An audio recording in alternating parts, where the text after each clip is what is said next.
to have if you have a cup of tea or whatever, you know, and you want, because it's, and we go for 20 minutes, half an hour, whatever time, Helena. There's no problem. No problem. And once this goes live, I'll start the recording. There's Aoife. Morning, Aoife. Okay, she's looking at me funny.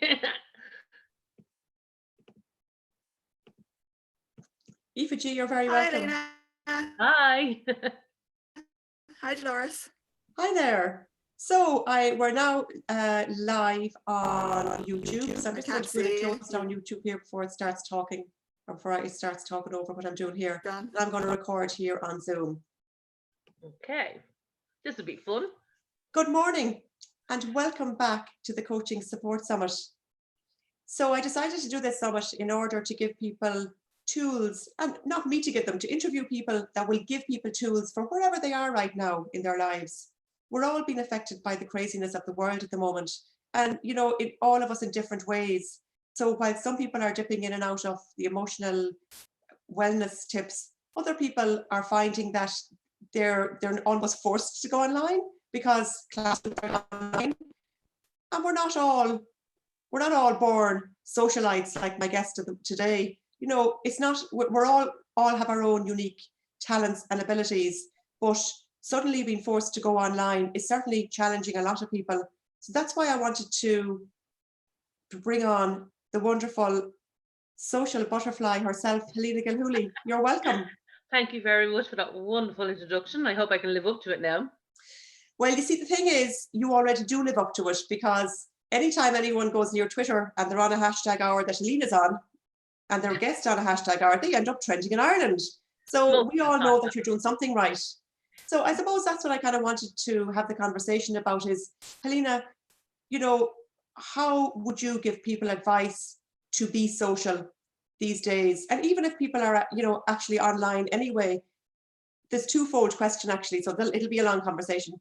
So, you know, secondly as well, we might be online, but there's the online market, or the online is now flooded. So how to stand out. So I suppose let's start off with what advice would you give to people about being online now, if they're just new to it? Well, similar to what you said, a lot of people now are thrown into the online world. They haven't got a clue about it. I mean, most of what I would do is I would be that person's presence online, and they would go off and do their ordinary job. Now they're at home 24/7. They don't need anybody else to do it. They want to do it themselves now because they want to keep up with what's going on with the virus and everything else. So what I would say to people is, don't be afraid. You know, everybody, there's a huge amount of people in the same boat. A lot of people are just learning now about social media because they have to, not because they want to, not because they need to, but because they have to, because, you know, they want what's going on, they want to be able to for themselves, they want to be able to see what everybody else can see and interact as well, like, you know. But a lot of people now have kind of put a halt on their business because obviously nobody is really doing business at the moment. So it's really, really hard to stand out at the moment, because everybody is online. Literally, the world and his mother is online at the moment. And I'd say the majority of them are on Twitter because it's so fast with the updates. So they're constantly on Twitter. So there's a lot more people, and it is really hard to stand out. One of the things I would say is, first of all, don't try and be anybody else online. Be yourself, because everybody else is taken, as they say.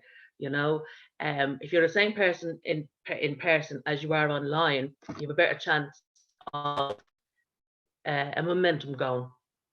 You know, creating your persona online, you have a better chance of keeping to yourself as much as you can, your personality, I mean, as much as you can. One of the things that people forget is social media is about being social. And it's about finding people that you know, that you like, that you admire, that you want to follow, that you want to find out what is going on. You want all the bad news 24/7. I found that actually this week has been quite overwhelming with all the bad news, because I'm on, you know, from 7 in the morning till 11 at night. I have absorbed all that scary information, and 11 o'clock at night I'm finding myself suddenly emotional about what's going on at the moment, like, you know. So, and I'm well used to being online, so for somebody new to come on to social media, it's a bit scary. It's a bit scary, like, you know. I would say take it in chunks.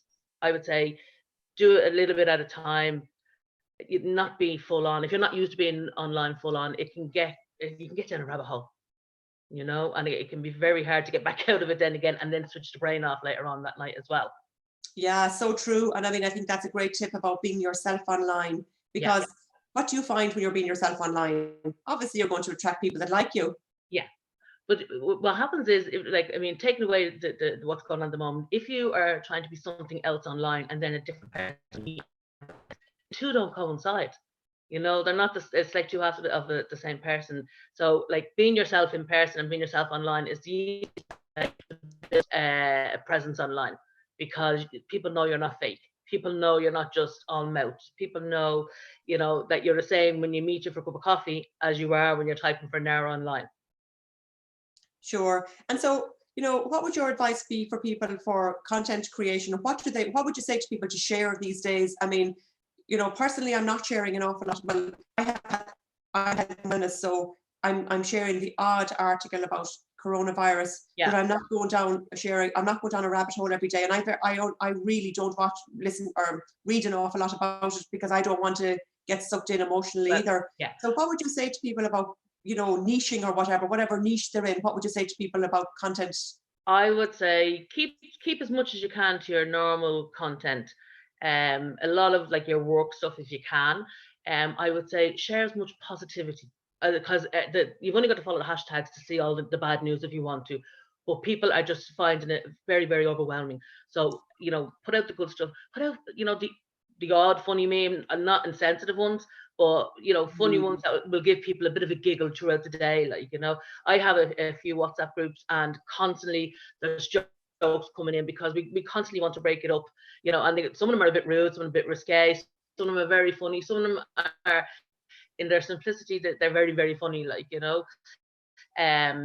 but I would say don't go heavy with all the bad stuff whatsoever, like, article, but if you have a mix of it, like your work stuff, one or two important articles on the virus, and then some funnies in between to break it up. So it's not because people will switch off, because I think now after this will be the third week really into what we are Ireland, they've had enough of all the doom and gloom. They want facts and figures, but they don't want it 24/7. And I totally agree with you there. And one thing that you did say that I found as well is that you said something about insensitive, and that somebody did actually, I saw it in a group I'm in as well, or somebody commented about something that they thought was very insensitive for someone to have posted, but the person actually put it with that intention, but like we don't know what everybody else is going through right now.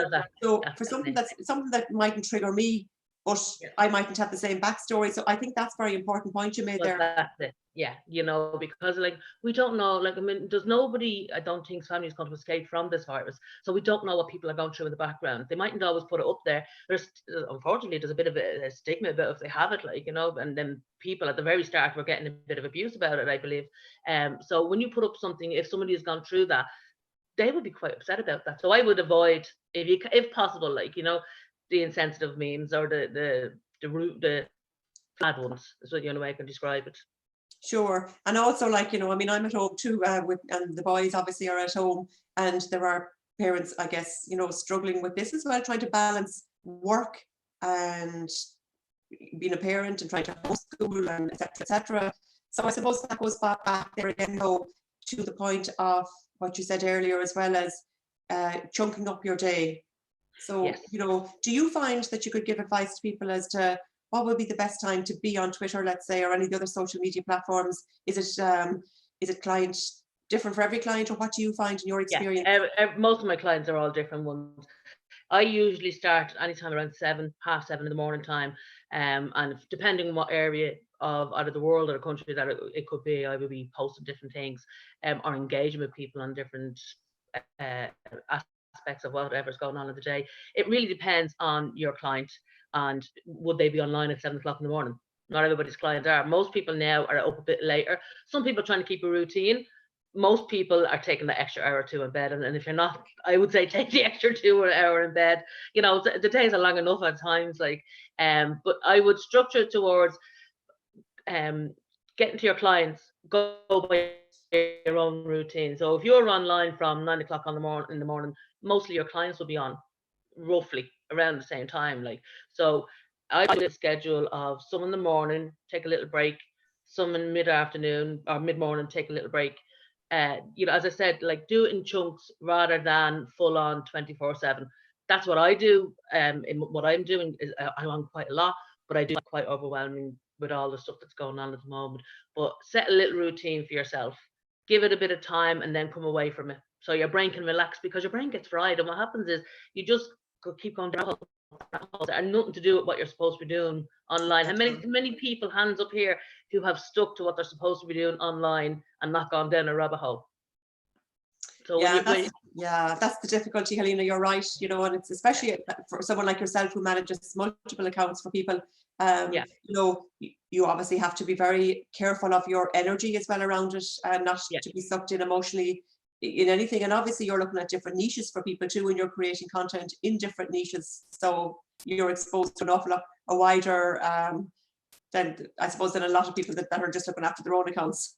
The audience where I'm reaching is literally on all sides of the world, so I'm hearing stuff from America, from Europe, from China, and what have you. So there's so much goes in that it's sometimes you have to remember where you are in the world or what time zone you're in. So you're not getting too bogged down with it all, so that's what I do, is to try and if I give it chunks and then take away chunks, it gives the brain time to rest, and you're not getting sucked in, And what would you say to people maybe to schedule, or what's your whole philosophy on scheduling posts? I'm not a big scheduler because I'm an engager. And engager is meant to engage with people there and then. So what my rule of thumb would be, if somebody asks a question at 9 o'clock in the morning and you're gone on about your business and you don't come back till 9 o'clock that night, that person. So if you're going to put out posts, don't put out posts that need an answer if you're not going to be there to answer them. Okay. If you're going to schedule a post, I know it's very hard, believe me, I know. If you're going to put out posts, put out information ones, rather than ones that have a question attached to them as such. So then you won't have to, if you don't have the time, well, they do now, but if you were talking normally about your Twitter presence, if you don't have the time to go back on to later on that evening, there's not going to be 10 questions waiting for you. But 9 times out of 10, if you're going to schedule a post, there's a question in it, and you have an answer within an hour or two, people will move on. They have no patience nowadays. No, and that's very true, actually. I know I did look up to heaven because I do schedule it. Now, I haven't been great scheduling, but I still find that, I wasn't on Twitter promoting this even last night because I had so much else on. And, so I think having someone helping you with your social media, just because we're all at home now, doesn't mean that we don't need the help, because, oh my goodness, to try to keep up with everything is, and I go through phases sometimes on Instagram. I think, now Instagram isn't my preferred, it's not where my ideal clients are, but I still like to have a presence there, let's say. And maybe they are, but you know what? I can't be everywhere. And sometimes I'm great on Instagram, and I might be great on Instagram for a week or two, and then I'm like, I always come back to Twitter though. I never leave Twitter really. Well, I do at night when I go to sleep. I don't need that. But I just, as a platform, I love it because I think, actually, I'm going to let you say, why do you love Twitter? Why is that the one that you have found that you love to be on? I love Twitter for the instant gratification of it, because 9 times out of 10, if you put out a tweet or you put out a question or you put out something, people will come back to you fairly quickly, and it's that interaction. It's that interaction that I love, where you can't get that from a scheduled post. But that's what you have. That is your uniqueness, isn't that? You love that. I mean, you are made for Twitter because you have the love and the passion for it, and that is not everybody's cup of tea. And I think that's why that you're phenomenal with what you do. Now, also, let's talk about hashtag hours. To hashtag hour or not, what's your opinion on that, Helena? Well, you know me, I love the hashtag. I love the hashtag hours. I'm admin on a couple of the hours, the Mead Biz hour on the Monday nights at 9 o'clock, and the We're All Business on Wednesday at 9 o'clock. I'm admin on both of them. And I just love, again, the intensity, the instantaneous, answers to tweets and what have you. And at the end of the day, what we're trying to do is we're trying to help businesses to have more of a presence online. Yes, the ideal thing is to get them trending. That's our one of our goals.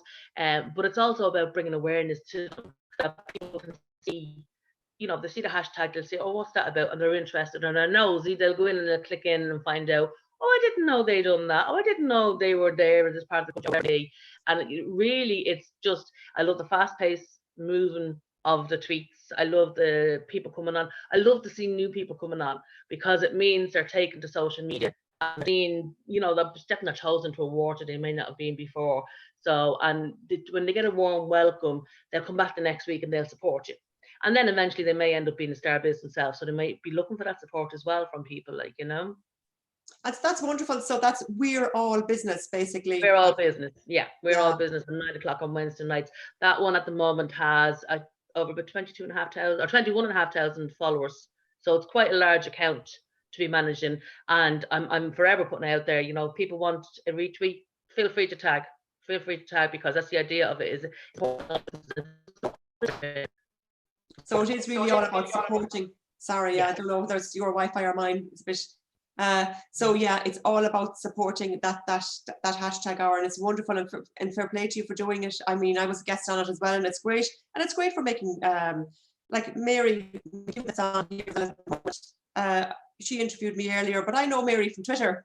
Well, I didn't know Mary from Twitter. I knew her. I knew the handle, let's say. So Yes. I mean, the amount of the amount of people, like, and Aoife as well, and Sandra. I mean, now I've met Aoife and Sandra and yourself offline, but I met you first through Twitter. So I mean, right. and but business is done as well. Business is done as well on Twitter. And If I you have do to it right, say, Helena. if you do it right, you do have to do it right. But don't forget, at the moment, so many people are on now, and they're only starting on Twitter, so they're all learning. Everybody's only learning, like, you know. So they're at the very, very start of it all, where we, yourself and myself, will be old hands at this stage, I suppose, if you like. And I don't mean we're old; I just mean that we're well used to clarify that. I'm just checking. But it, like, they don't understand what to do and what not to do, like, you know. If I could give a little few tips for that, what I would say to them is your bio. Check your bio. Make sure it's about you, and you have, if you have a website, put it in. If not, a place, if you're selling something, a place where you do your sales. So be it Facebook, be it Instagram, whatever you do your sales, make sure there's a way for them to contact you that way. Put a little bit about yourself in there. A little bit, like I have like sparkles in mine, because everybody knows that I love sparkles, like, you know. A pinned post. This is my bugbear. I loved pinned posts. People these days have got very, very lazy on social media, but I love a pinned post. I love a good pinned post. But what I love even better is a fairly recent pinned post. Yeah. People that, if they hit your timeline and they look at your first tweet, which is going to be a pinned post, and if it's from 2007, they're thinking you're not online, or 2017, whatever. They're thinking you're not online, so they won't bother going down to see how active you are unless they're interested in you. So update your pinned post, even if it's the same pinned post regularly, but just update it. I would say every couple of months, so that it's not looking old. That's a great tip, Helena. That's a great tip. Because so many people now, especially now, because they're all clamoring to be online, if they see the old, like I've seen people lines.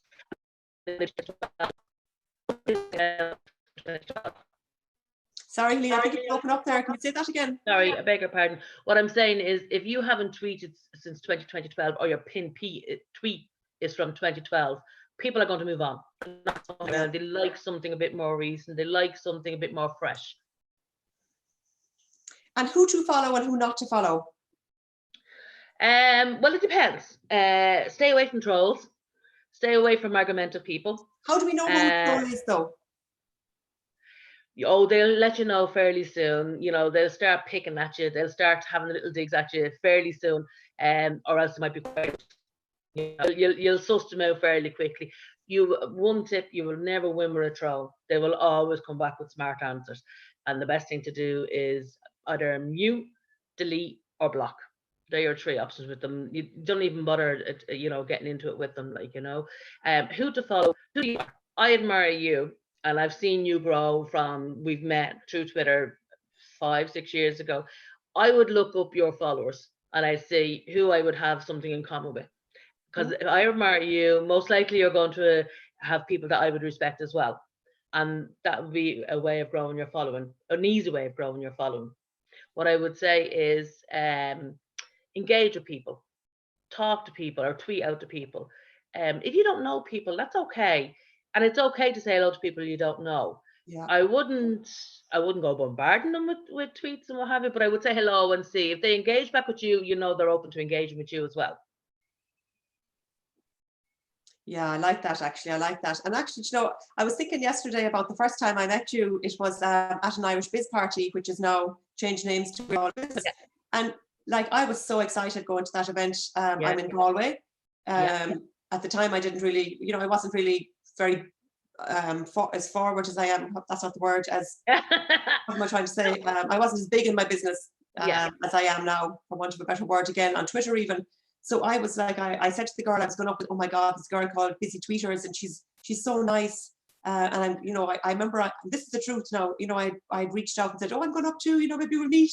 But you were like one of the only people that I knew I could meet there. And, a lot, when I went there, it was wonderful because I did meet you. You were sitting in front of me actually, with another girl from Wexford.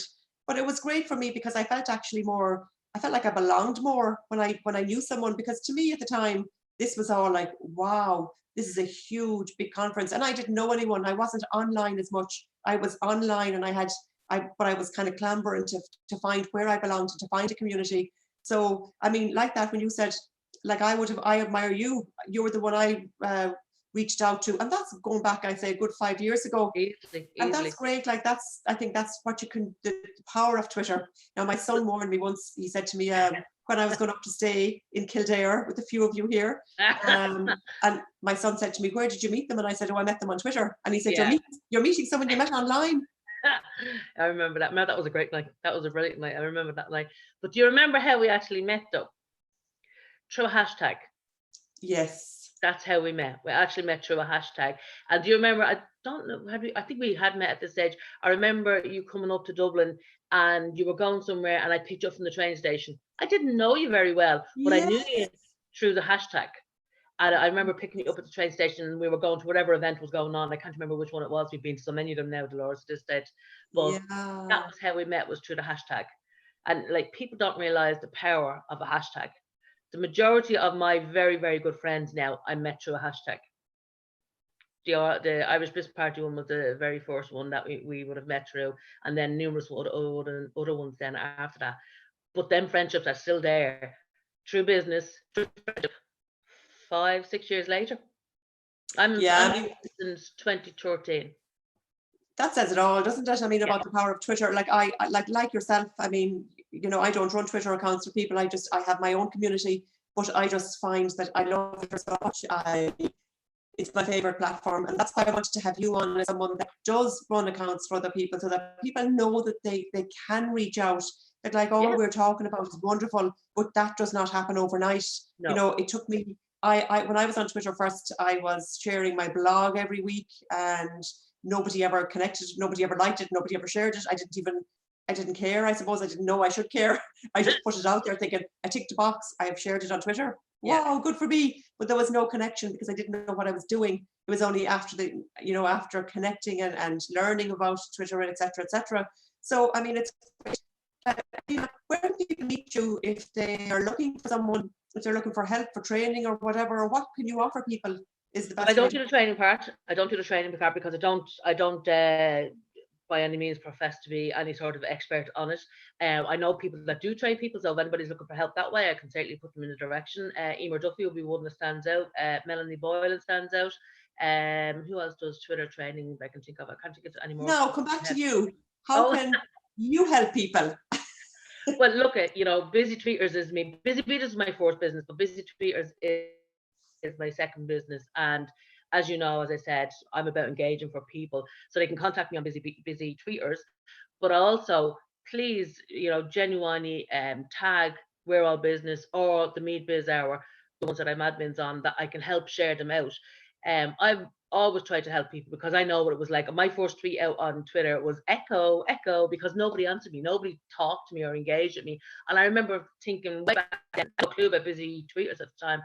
God, like, I put it out there, but nobody's engaging me. What do I do? And you literally just tweet with people. You have to tag a few people to get to talk to people. You put out a tweet, they're not necessarily going to talk to you if you don't tag a few people to get the chat going. You need to build a momentum, to grow momentum online. You need to like, it's like walking into an online bar and saying hello to people. You're going to say hello to people and have a chat. They're not going to chat with you if you don't say hello to anything. Like, so put out your tweet. I would majority of people, I would welcome to Twitter now. If I see newbies struggling, I would definitely welcome them to Twitter. But you need to put it out there that you're there. People are not going to necessarily go look for you, so you have to go look for them. As I said, find the ones that you admire, find the ones that you like. And Aoife Gallagher, I see up there, she's another great lady for connecting with people as well. Sandra, I love Sandra. I know Sandra. It turns out we lived around the corner from each other in years ago in Cabra. We knew each other from years ago. We didn't know. So, don't be afraid to tweet. Don't be afraid to tag a few people. Don't be afraid to get to know people. And especially now that we're all stuck at home, there's no way to go out and meet people now, really. So you have to do it. Grab the horns and just jump in. Don't be afraid. Love it. And thanks very much for coming on. Those we have, Aoife Gallagher, yes, and beautiful skincare award-winning, multi-award-winning products for Eminence Ireland. Like that again. I love it. And that's through Twitter there again, that, Aoife's strong presence on Twitter. Yeah. I think it's tantamount to what a great platform it is. And Sandra with her the wedding lady and all the wonderful service that she offers people. And Mary McHugh with her online psychology. This is the power, and that's why I wanted to bring the expert, the queen of Twitter, the queen of sparkles herself. So Busy Tweeters. Busy Tweeters is me, and they can find me across all platforms. Twitter is my main one, but people do ask me to help them with Instagram and Facebook as well. And one of the things I want to say about Sandra Losty, I actually went to one of her wedding workshops. And if there's any brides out there listening, I would highly recommend. Now, I'm married and I'm divorced, so like I would be the other side of the coin. But having been to Sandra's workshop, the girl actually had me crying at her workshop. She does a run through for brides and grooms for getting ready on the big day, because there's simple little things about placement of people and different things. But the beauty of her workshop had tears rolling down my face. So I would highly recommend anyone to book for Sandra for a workshop. Love it. And thank you, Aoife, for your kind words. Yeah, absolutely. I certainly agree that, well, certainly Helena's a powerhouse on Twitter. Helena, thank you so much for sharing. I really, and very valuable tips that you're giving to people. The main things I think I would take away from what you're saying is be social, connect with hashtags and handles. I'm trying to say we're all business. We're all business. That is there to actually support small businesses now. And if you tag we're all business, Helena, as one of the admins, would share it for you. And that's what, that's what we're trying to do, support each other. Yes. And also, maybe, as Helena said, look up we're all business, see when it's on Wednesday night, join it. You can, I'm sure, be a stalker for a week first if you don't want, and have a look and see what's going on. Yeah. But don't be afraid. I mean, even if they want to DM me and say, look, I'm fairly new, what can I do? And I can guide them a little bit through it, like, to help them through to get over the hump of putting the first one out there. Because I know I'm not great, like, on camera. This is only my second Zoom call, but I have to say I love the Dolores. But like, I know what it's like to be a newbie. Just because I know what I know on Twitter doesn't mean I know everything on all other platforms. But after today, now I'm not so afraid to be on a Zoom call. The other one was a friendly one. This one was more business-like, if you like.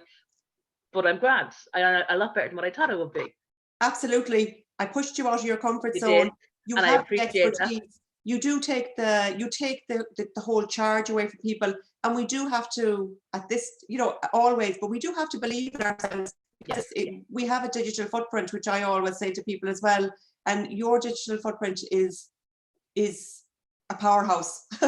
Take Aoife's word. I mean, you do what you say on the tin. And you're supportive about it. What you're not on here, it's not all sales, it's about telling people about a way to start off with, going on a hashtag hour that's actually free. Yes. But also in the background, of course, Busy Tweeters is Helena's business if you want to go further with that. Helena, thank you so much, and thank you for all of you who joined. It's been a pleasure to have you on today. And